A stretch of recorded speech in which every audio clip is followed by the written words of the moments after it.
मैं वो व्यक्ति हूँ जो बचपन से लेकर 12 से 17 साल की उम्र तक बीमार रहा और इतना बीमार रहा कि मेरी माँ और मेरे पिताजी थक गए थे मेरा इलाज करवा करवा के। मैं पहले भी ये गवाही गुजरात में दे चुका हूँ। दाहोद नाम की जगह पर मैंने गवाही दी थी और बहुत हजारों लोग थे उस जगह पर। मेरे माता पिता जैसे फिट्स पड़ते थे मुझे फटाक से रात को 12 बजे 1 बजे हॉस्पिटल लेकर जाते थे और ऐसी सिलसिला चलता रहा। हर दिन मुझे दौरा पड़ता रहा। मेरी जीभ कट जाया करती थी और जब जीभ कटती थी तो मेरा ब्रेन, आपको मालूम होगा जो लोग मेडिकल लाइन से हैं, क्रिश्चियनिटी के अंदर लगभग 90% से ज़्यादा लोग मेडिकल लाइन से पाए जाते हैं। तो जब दौरा पड़ता है तो उसका अटैक ब्रेन पर होता है और मेरे ब्रेन पर ऐसा अटैक पड़ता था कि मैं अपनी माँ को पहचान नहीं पाता था कई कई दिन तक और अपने पिताजी को पहचान नहीं पाता था। और जैसे ही मुझे होश आता था फिर से दौरा पड़ जाता था। अब समझ सकते हैं कि मेरे हालात कैसे होंगे। मेरी माता जगह जगह जाती, रोती, बिलखती और लोगों से पूछती मेरे बच्चे को कोई चंगा कर सकता है। मेरी माँ, मेरे पिताजी ऐसी कौन सी जगह है जहां वो नहीं गए। जितनी उनकी चद्दर थी उस चद्दर के मुताबिक उन्होंने खूब पैसा लगाया, बहुत पैसा लगाया। और वो जहां कोई बताता वहां चले जाते। जहां कोई कहता है बकरा देना पड़ेगा, बकरा दे देते। जहां कोई कहता मुर्गा देना पड़ेगा, मुर्गा दे देते। जहां कोई पबुआ मांगता वो बेचारे पबुआ भी देते। लेकिन मांगने वालों ने छोड़ा नहीं और पिताजी का देने का दिल नहीं था, पर फिर भी कर्जा उठा उठा कर बेचारे देते चले गए। उनके दिमाग में बस ये था कि मेरा बच्चा बच जाए। और एक दिन आया कि हमारे घर में एक जवान लड़की आती है। उस जवान लड़की को किसी ने बताया कि एक लड़का है यहाँ, वो चंगा नहीं होता, बिस्तर पर पड़ा रहता है। वो लड़की घर आई और उसने आकर मेरे माता पिता को बोला कि आपका बेटा चंगा हो सकता है। उन्होंने बोला कैसे? एक यीशु नाम का व्यक्ति है, उसको चंगा कर सकता है। 1991 में मुझे पहली बार यीशु का नाम सुनने के लिए मिला। समझ पा रहे हैं? और जैसे ही उन्होंने ये बात बोली तो मेरे माता पिता बोलने लगे कि देखो भाई ऐसा है। 1991 में मुझे पहली बार यीशु मसीह का नाम पता लगा, पर मैं गया नहीं था। लेकिन ये जब मेरे घर में ये लड़की आई, जब इस लड़की ने यीशु मसीह के बारे में बताया तो ये 1995 की बात है। 1993 में मुझे पता लग गया था यीशु मसीह ही परमेश्वर है, लेकिन मानता नहीं था। लेकिन 1995 में जब इस लड़की ने आकर यीशु मसीह के बारे में बताया कि यीशु मसीह चंगा कर सकता है, तो मेरे माता पिता ने क्या बोला, भाई ये बीमार है, हम तो थक गए हैं इसका इलाज करवाते करवाते, इसको ले जाओ अगर इसका कोई विश्वास हो। मेरा तो दिमाग ही नहीं काम करता था। एक दौरे पड़ने वाले व्यक्ति का कितना कि दिमाग काम करेगा। वो कहती है कोई बात नहीं अंकल जी, आप इसी को भेज दो। बेकार, रद्दी, महारद्दी, और कितने महा लगाएं उतना आप लगा सकते हैं, इतना रद्दी था मैं। वो लड़की मुझे अपने साथ लेकर चले गई। मैं उस मीटिंग में गया। उनकी पहली मीटिंग मैंने देखी थी जिसमें मात्र 45 लोग थे और 45 लोगों में मैं भी बैठा था। उन्होंने प्रार्थना की। जब उन्होंने प्रेयर की, फील हो रहा था, देखो मैं भी दुखी था, परेशान था, पर मुझे नहीं मालूम था कि कैसे दुआ करवानी। लेकिन उन्होंने प्रेयर की, सिंपल प्रार्थना की और मुझे परमेश्वर ने टच किया। पर प्रेयर मीटिंग खत्म हो गई, मैं घर आ गया और मेरा दिल यीशु मसीह के प्रति तैयार हो गया। मुझे पता लगा यार 1991 में भी यही यीशु मिला था, 1993 में भी मुझे पता लगा यीशु मसीह ही मुक्ति देने वाला है। अब फिर 1995 में फिर यीशु मसीह मेरे पास आ गया। और मैंने अपना जीवन यीशु मसीह को दे दिया। पर मैंने दिया था, मेरे माता पिता ने नहीं दिया था। मेरा विश्वास बढ़ने लगा। मैं चंगा नहीं हुआ, 3 साल तक मैं चंगा नहीं हुआ। मैं हजारों लोगों को यीशु मसीह के पास लेकर गया, एक भी व्यक्ति ऐसा नहीं है जो चंगा ना हुआ हो, सब चंगे हुए। अब सब तो चंगे हो रहे थे, सबको मैं लेकर जा रहा था। जो चंगे होते वही मुझे सवाल पूछते, भाई मैं चंगा हो गया, मेरा कैंसर चला गया, मेरी टीबी चली गई, भैया मेरी बीबी चली गई थी वो वापस आ गई है, पर तेरा दौरा क्यों नहीं ठीक होता? किस किस को सुनाई दे रहा? तू चंगा क्यों नहीं हो रहा? जब से तू यीशु मसीह में आया है तू चंगा हुआ ही नहीं है। मैंने बोला यार बात तो सच है, चंगा तो मैं नहीं हो रहा, पर पहले से फर्क है। मैं प्रॉपर चंगा नहीं हुआ था, पहले से फर्क था। मेरे पास्टर ने मुझसे कहा, वो भी जगजीवन राम करके नाम है मेरे पास्टर का, अब आप नाम से समझ सकते हैं कि वो कौन होंगे। उन्होंने मुझे एक बात बोली, विनोद कुछ हो जाए प्रार्थना करना और बाइबल पढ़ना बंद मत करना।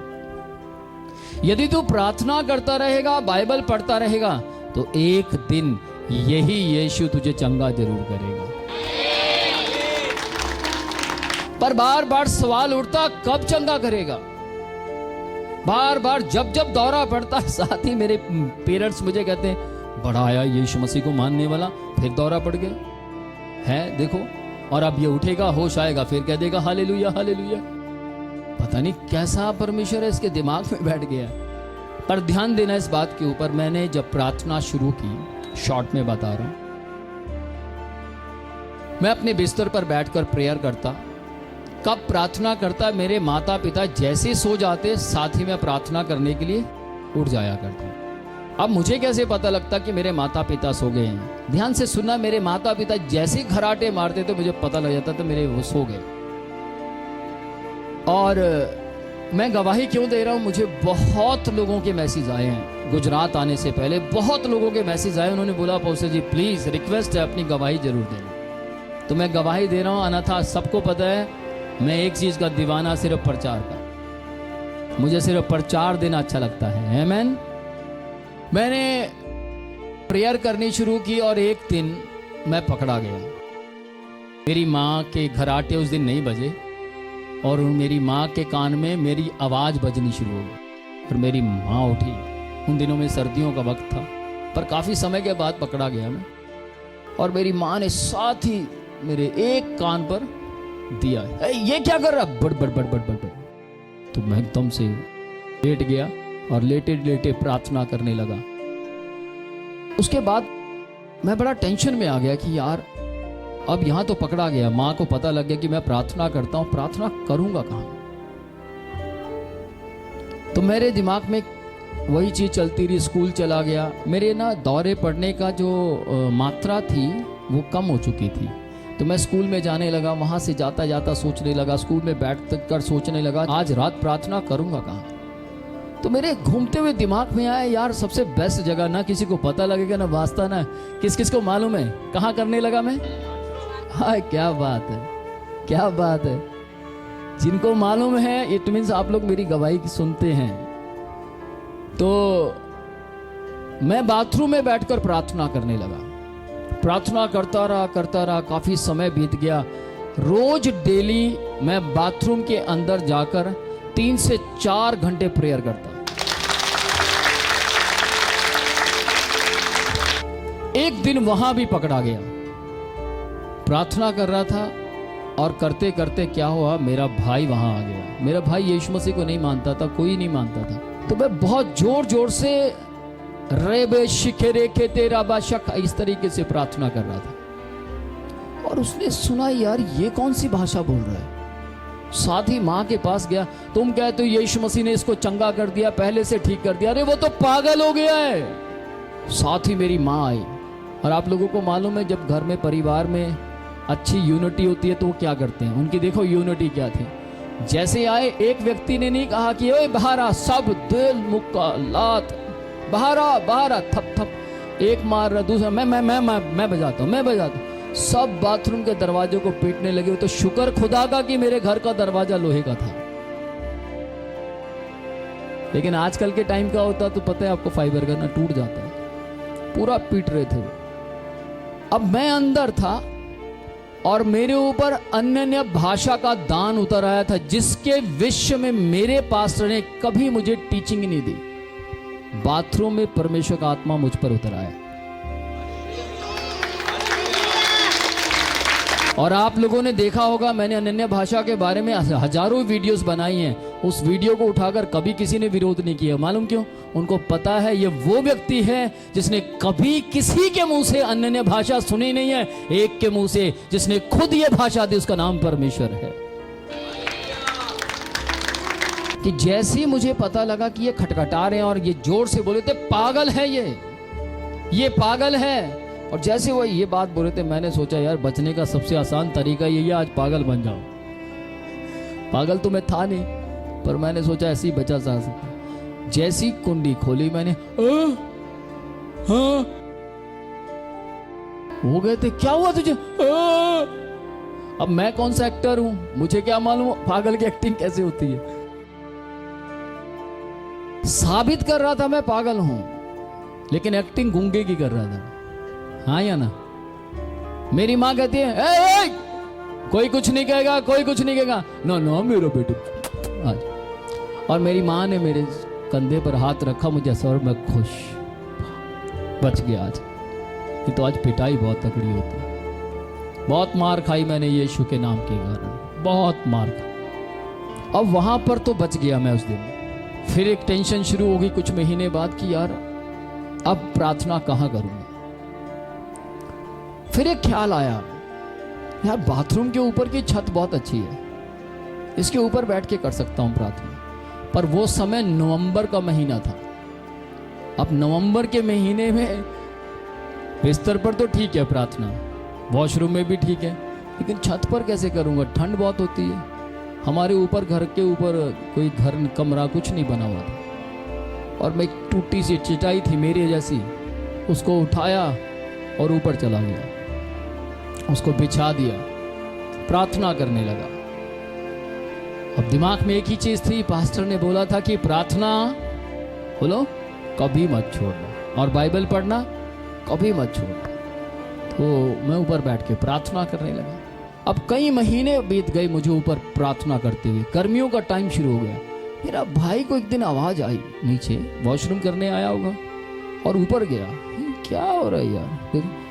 मेरे दे थप्पड़ मार के कहता, अरे यार सुबह से लेकर शाम तक तू सूरज भी नहीं निकलने देता, प्रार्थना प्रार्थना बाइबल, प्रार्थना प्रार्थना प्रार्थना बाइबल, प्रार्थना, और कोई काम नहीं तुझे। मैं चुप सोचने लगा, यार प्रभु मैं गलत क्या करता हूं? ये अपनी पूजा करते हैं, मैं अपनी करता हूं। गुनाह क्या कर रहा हूं? लड़कियां नहीं छेड़ता, बोलो गंदे काम नहीं करता, प्रार्थना ही तो कर रहा हूं। गुस्से में बहुत कुछ बोलता सुनाता, पर फिर सोचता चल छोड़ यार, ये अंधेरे में खड़े हैं, मैं उजियाले में खड़ा हूं। जो अंधेरे में खड़े हैं उन्हें अपना समझ आता है, पर जो उजियाले में खड़े हैं उन्हें अपना भी समझ आता और दूसरों का भी समझ आता है। फिर उसके बाद एक वक्त आया, मैंने सोचा यार आप कहाँ प्रार्थना करूं, समझ नहीं आया। हमारे घर के बाहर पीछे जंगल हुआ करता था, बस वही चटाई और मैं जंगल में चले गए। जंगल में बचाकर प्रेयर करने लगा। और एक दिन मैं रोया, बहुत रोया परमेश्वर के सामने। प्रभु से बोला, प्रभु कब तक, मैं कब तक ऐसे विरोध सहता रहूंगा? कब तक मैं तुझ पर विश्वास करता हूं, अंधा विश्वास करता हूं, पर फिर भी परमेश्वर आप मुझे चंगा क्यों नहीं करते? हजारों लोग मुझे तरह तरह की बातें बोलते हैं। मैं लोगों को जाके बोलता हूं यीशु चंगा करता है, लोग विश्वास करते और चर्च में आते, जब वो चंगे होते तो उनको पता लगता है ये खुद चंगा नहीं हुआ आज तक। प्रभु कब तक? उस दिन मुझे प्रार्थना करते करते शाम हो गई, रात हो गई, क्योंकि पहले सुबह के वक्त में करता था, बाहर जाके करनी है तो दोपहर के वक्त में करने लगा जब स्कूल से आ जाता था। उस दिन मुझे पता नहीं लगा, प्रार्थना करते करते करते करते रात हो गई। और रात के वक्त में उस जंगल में मेरे पास एक आवाज आई, मैं 3 साल पूरा होने से पहले तेरे घराने को बदल दूंगा।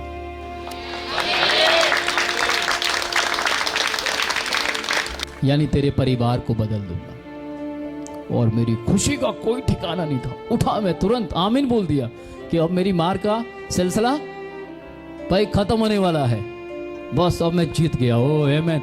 तब भी मैंने ये नहीं कहा कि मुझे चंगा कर दे, तब भी मैं खुश था किससे, कि विरोध बंद हो गया। और मैं उठा, जैसे उठा आंख खोली तो अंधेरा ही अंधेरा। मैंने सोचा भैया आज वैसे तो बच जाऊंगा पर मार तो पड़ेगी, अंधेरा हो गया। और मैं घर की ओर गया। हमारे घर के 2 दरवाजे थे, एक पीछे की और एक आगे की ओर, यानी एक जंगल की और एक फ्रंट में था। और मैं उस दिन फ्रंट के दरवाजे से नहीं गया, और मैं कब घर में गया किसी को पता तक नहीं लगा। मैं इजी चला गया।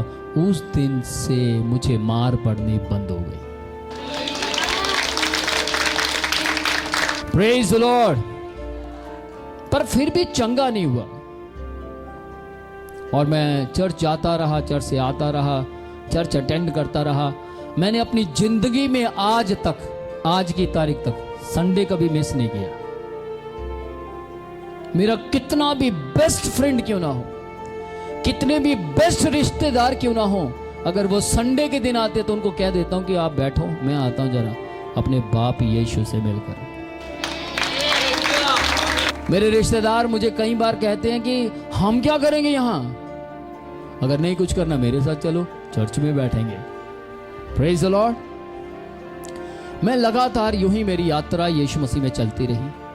और एक वक्त आया, मैं निराश हो गया, बहुत उदास हो गया। मुझे लगा कि शायद यीशु मसीह सबको चंगा करता है, मुझे चंगा नहीं करेगा। डाउट हो गया कि यीशु मसीह परमेश्वर है भी या नहीं। पर जिस दिन डाउट हुआ, उस दिन मैं जब चर्च में था तो एक मैसेज दिया जा रहा था विश्वास के ऊपर। कभी भी तुम्हारा विश्वास टूटना नहीं चाहिए। उसी दिन वो प्रचार था, तुम्हारा विश्वास हमेशा बना रहना चाहिए। मैंने 13 बार बाइबल को पढ़ा है उस टाइम जब मैं जब टूट गया था। बाइबल इतनी मेरे अंदर चली गई थी, इतनी चली गई थी कि कोई अच्छा प्रचार करे तो मेरे अंदर एकदम से वो जिंदा हो जाती थी। और उस दिन मैं पॉजिटिव होकर चर्च में से, बहुत पॉजिटिव होकर, चर्च जरूरी है। जब आप नेगेटिव हो चर्च में जाकर आप पॉजिटिव हो सकते हैं। वचन सुनना बहुत जरूरी है। और मैं उस दिन पॉजिटिव हो गया। पर कौन जानता था कि मैं इतना पॉजिटिव हो जाऊंगा। इतना पॉजिटिव हो गया, इतना पॉजिटिव हो गया, इतना पॉजिटिव हो गया कि मैं जिस ग्राउंड के बीचों बीच अक्सर निकलता था उस दिन भी निकल रहा था। मालूम नहीं क्या ख्याल आया दिमाग में, और मैंने घुटने टेक दिए और घुटने टेक कर कहा, हे परमेश्वर, तू मुझे चंगा कर या ना कर, मेरे लिए तू ही परमेश्वर है।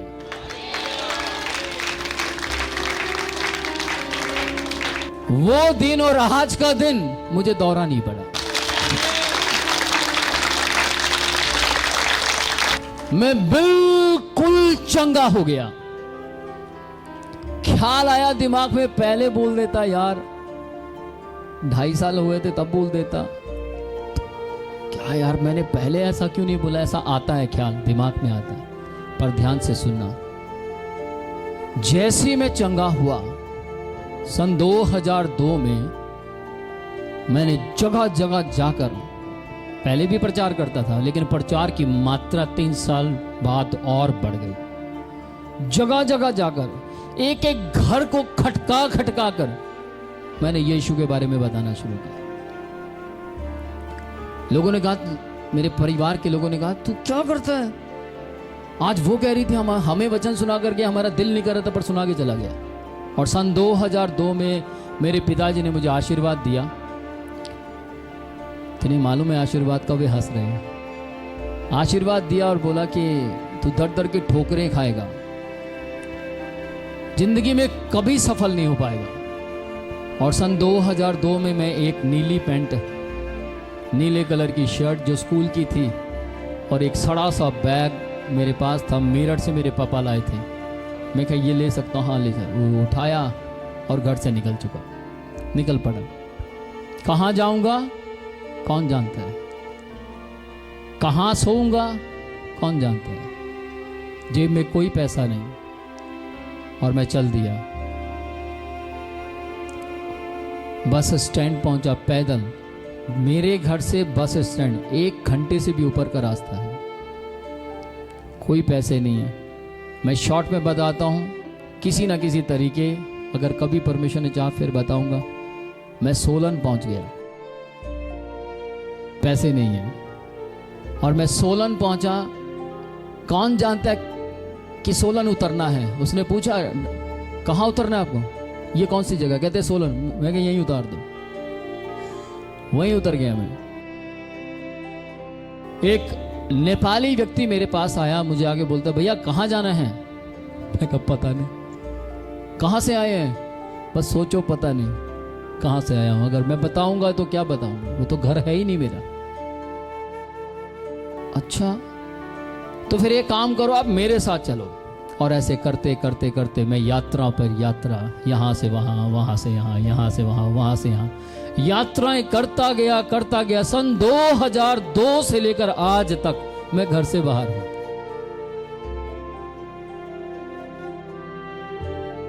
सन 2000 से अब तक की जो यात्रा है, अगर मैं उस यात्रा को याद करूं तो आंखें मेरी गीली हो जाती। इतना उस परमेश्वर ने मुझे संभाला,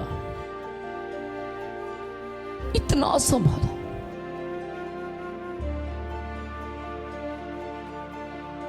जब एक बच्चा बीमार हो जाता है तो उसे अपनी मां की जरूरत होती है। सन 2002 से आज तक मेरी मां, मेरा बाप, मेरा भाई, मेरी बहन, सब कुछ यीशु मसीह रहा।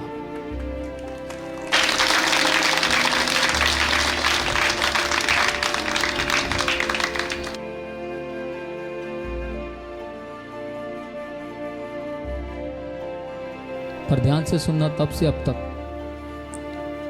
जो श्राप दिया था, बाइबल कहती है जो तुम्हें श्राप देगा मैं उसे नहीं छोड़ूंगा, उसको वो पकड़ लेता है। पर मैं आपको बोलना चाहता हूं, यदि आपको कोई श्राप देता है, आप बदले में कुछ मत बोलो, क्योंकि आपका परमेश्वर श्राप को आशीर्वाद में बदलने की ताकत रखता है। मुझे दिया गया श्राप वो आशीर्वाद में बदल गया। कैसे?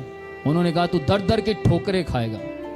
मैंने दर दर की ठोकरें तो नहीं खाई, पर दर दर की ठोकरें खाने वालों को यीशु के नाम में खड़ा करना शुरू कर दिया। आज मेरे पास गिनती नहीं है, मेरे पास आज गिनती नहीं है कि कितने लाखों लोगों को मैं खड़ा कर चुका हूं। लाखों ही माएं बोलती हैं धन्य है वो कोख जिसमें तूने जन्म लिया। लाखों ही माएं आज तक मुझे कह चुकी हैं क्या आप मेरे बेटे बनोगे? आज मुझे मालूम नहीं मेरे पास कितनी माएं हैं, मेरे पास कोई गिनती नहीं है। मुझे मालूम नहीं है कि मेरे पास कितने भाई हैं, कितनी बहनें हैं। और घर 2002 में घर ले लिया गया मुझसे। मैं फुटपाथ पर आ गया, कई कई रातें मैंने फुटपाथ पर बिताई। आज मैं जो कुछ भी हूं, आपको मालूम है आज मैं पूरे घराने में सबसे अमीर आदमी कहलाया जाता हूं।